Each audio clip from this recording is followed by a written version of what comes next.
students, I Vinesh welcome you to science class. We are learning chapter 4, that is sorting materials into groups. And in previous session we have discussed about objects, materials and classification of the materials. To do classification of the materials, we must understand the properties of the materials. So, to classify the materials, we know or we will learn about the properties of materials. First is appearance. Some objects that we see have shiny surface. जैसे जो objects हम देखते हैं वो कुछ एक चमकदार होते हैं, मीन्स उनको जब हम देखेंगे तो वो शाइनी सरफेस वाले होते हैं और कुछ डल सरफेस वाले होते हैं. तो इस बिहाफ पे इन ऑब्जेक्ट्स को दो कैटेगरी में डिवाइड किया गया है. First is lustrous and second is non lustrous. तो जो लस्ट्रस हैं means the objects that have shiny surface, जिनकी शाइनी सरफेस होती है, जैसे आयरन, गोल्ड, स्टेनलेस स्टील, है ना. ये सभी चीजें कैसी होती हैं? चमकदार होती हैं. जब हम इनको देखते हैं तो दे हैव शाइनी लुक. तो जो चमकदार होते हैं उन्हें क्या कहा जाता है? लस्ट्रस. और जो नहीं होते हैं मीन्स जो शाइन नहीं करते हैं उन्हें क्या कहा जाता है? Non lustrous. जैसे लकड़ी, है ना. लकड़ी चमकती है? नहीं. तो इसलिए ये कैसी है? It is non lustrous. So the second is texture. When we touch the objects, we feel that some objects have rough texture and some have smooth. Means जब हम टच करेंगे किसी चीज को तो हमें फील होता है कि एक ऑब्जेक्ट जो है वो रफ सरफेस वाला है और दूसरा बहुत ही स्मूथ है.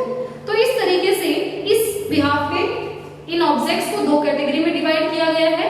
First the object that has rough texture and the second the object that has smooth texture. ठीक है. तो अब कुछ एग्जांपल्स हैं कि जो ऑब्जेक्ट्स रफ सरफेस रखते हैं और आपने बेसिकली ऑब्जर्व किया होगा. रॉक्स, चट्टानें, ठीक है, they have rough surface. bark of a tree. bark क्या होती है? Outer covering of the trunk of a tree. एक पेड़ की ट्रंक के चारों तरफ जो आउटर कवरिंग है उसे कहा जाता है बार्क. और वो भी कैसी होती है? रफ होती है. ठीक है. Next is smooth. तो स्मूथ में जैसे ग्लास शीट है, ठीक है, ग्लास कैसा होता है? स्मूथ होता है. और फ्लावर की पेटल्स, पेटल्स देखिए, कलरफुल जो लीव्स होती हैं फ्लावर में, they are called as petals. तो उनको जब हम टच करते हैं तो हमें फील होता है कि दे आर वेरी स्मूथ. ठीक है, कि वो बहुत ज्यादा स्मूथ है. I hope you have understood appearance and texture. So you can easily classify or identify on the basis of these properties. Yes? Okay. Next is hardness. Hardness क्या होता है? कठोरता. मीन्स कोई ऑब्जेक्ट कितना हार्ड है और कितना सॉफ्ट है. जब हम किसी चीज को टच करते हैं तो हमें फील होता है कि कुछ बहुत ज्यादा हार्ड है और कुछ सॉफ्ट है. जैसे एक बार आप एक हाथ में कॉटन लेते हैं और दूसरे हाथ में वुड लेते हैं, लकड़ी ले लेते हैं. तो इन दोनों में से कौन सा हार्ड हुआ? वुड, है ना. तो वुड इज हार्ड मटेरियल और दूसरा कॉटन. कॉटन जो आपने सेकंड हैंड में लिया हुआ है, दिस इज सॉफ्ट. क्यों है भाई? इनको हम कैसे इनको आइडेंटिफाई किया हमने? बाय कंप्रेसिंग देम, है ना. कि हमने उनको कंप्रेस करके देखा कि अगर कोई चीज कंप्रेस हो जाती है तो वो सॉफ्ट है और नहीं होती है देन इट इज हार्ड. तो what are the examples of soft and hard? Soft के एग्जांपल्स हैं कॉटन, सिल्क. एंड हार्ड के एग्जांपल्स हैं मेटल्स, वुड. जितने भी मेटल्स हैं जैसे गोल्ड है, आयरन है, स्टील है, ये सभी क्या है? हार्ड सब्सटेंस है. One more thing that I want to tell you, it is the most hardest known substance.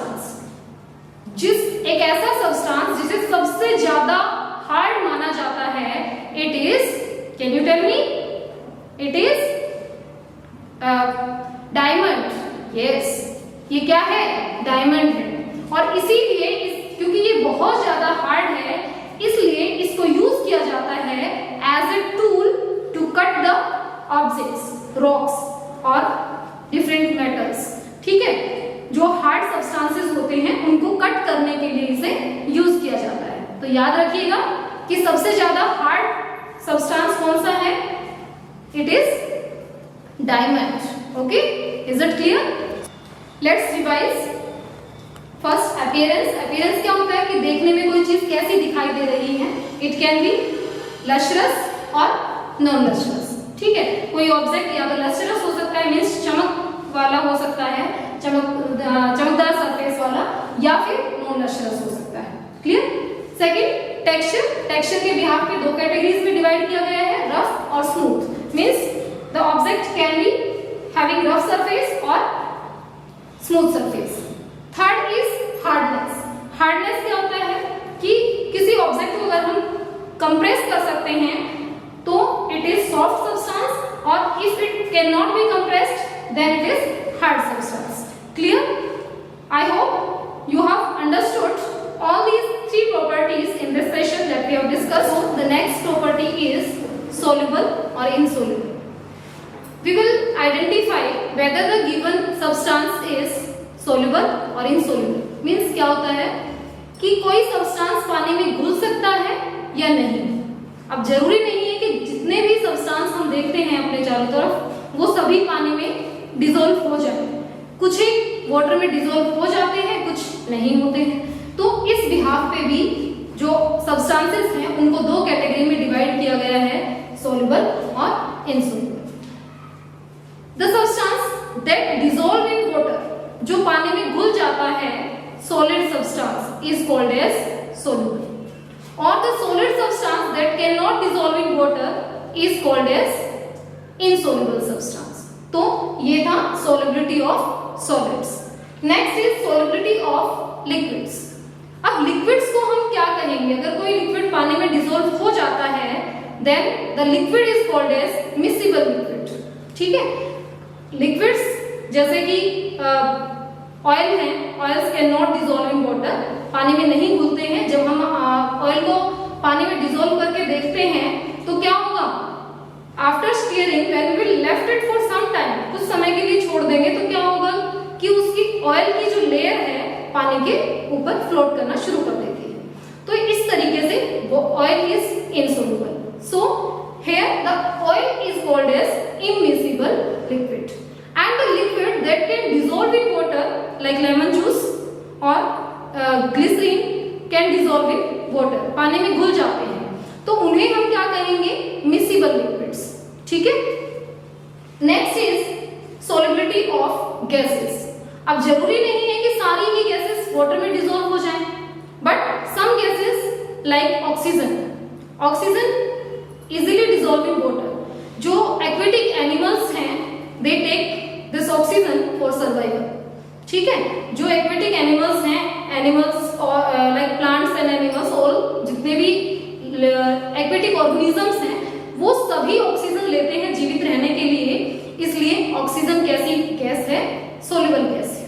ठीक, and the gases that can not dissolve in water are methane, nitrogen, these can not dissolve in water, ये पानी में नहीं घुलती। So next property is state.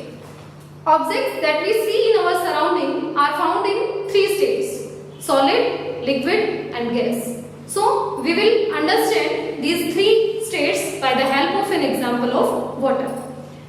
पानी की 3 forms होती हैं, सॉलिड, लिक्विड और गैस। कैसे? जो आइस है, when we will freeze the water it converts into ice, और ice is the solid form of water. Second, the water that we drink, जो हम पीते हैं, it is in liquid state, so it is liquid state of water. Next, जब हम पानी को boil करते हैं it starts converting into water vapours.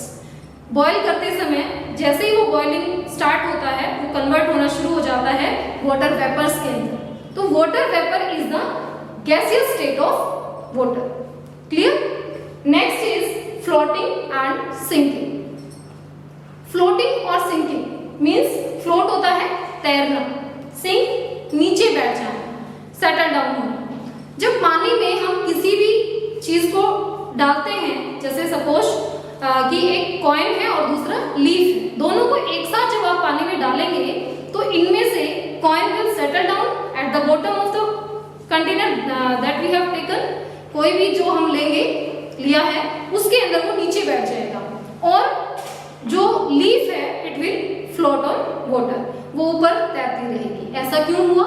क्योंकि जो लीफ है it is lighter in weight than water, पानी से हल्की होने के कारण वो फ्लोट करना शुरू कर देती है, और कॉइन क्योंकि ये भारी है, हैवी है then the water, so it will sink in water, नीचे बैठ जाता है।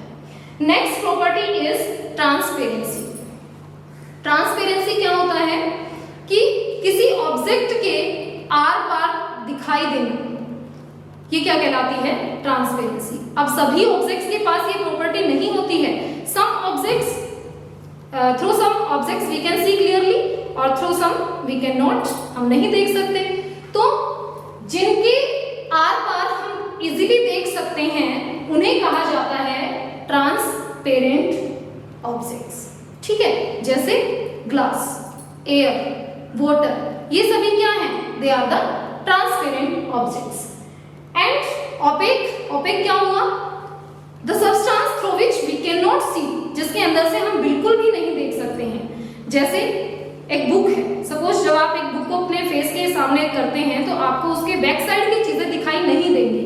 तो इस तरीके से जो बुक है it is opaque substance. Through means how you can define it? The substance through which we can not see anything. कोई भी चीज अगर हम उसके दूसरी तरफ नहीं देख सकते हैं, उसमें से नहीं देख सकते हैं, तो वो क्या है? Opaque substance. Next is translucent. Translucent क्या होता है कि अगर किसी सब्सटेंस में से हमें धुंधला दिखाई देता है, means we can see partially, थोड़ा बहुत अगर नजर आता है, then the substance is called as translucent. For example fog. In winters आप देखते हैं कि फॉग के अंदर से हमें चीजें क्लियर नजर नहीं आती है ना, थोड़ा बहुत मींस पार्शियली हम उन्हें देख सकते हैं।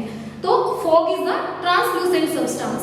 एंड ऐसे ही और मिस्ट है एंड ग्राउंडेड ग्लास है। तो इस तरीके से बहुत सारी चीजें होती हैं जो क्या कहलाती हैं? ट्रांसलूसेंट ऑब्जेक्ट्स कहलाती हैं। ठीक है, let's recap. Soluble and insoluble. Soluble क्या होते हैं? जो पानी में डिसॉल्व हो जाते हैं, और इनसॉल्युबल क्या होते हैं? जो पानी में डिसॉल्व नहीं होते हैं। अगर कोई सॉलिड सब्सटेंस पानी में घुल जाता है तो उसे कहते हैं सॉल्युबल सब्सटेंस, और नहीं घुलता है then it is called as insoluble substance.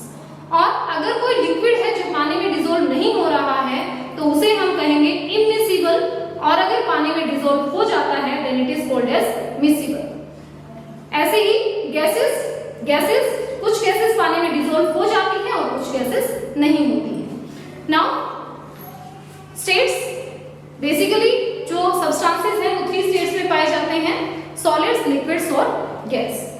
Now the floating and sinking. कुछ चीजें पानी के ऊपर फ्लोट करती हैं और कुछ सेटल डाउन हो जाती हैं। And last is transparency. Transparency के बिहाफ पे हम कैटेगराइज करते हैं ऑब्जेक्ट को 3 कैटेगरी में। First is transparent, opaque, second and third one is translucent. तो ये 3 तरह के ऑब्जेक्ट्स हैं जिनके थ्रू हम देख सकते हैं या नहीं देख सकते, इस बिहाफ पे हम इन्हें कैटेगराइज करते हैं। ठीक है, I hope you enjoying this session, and if you have any doubt you can contact me.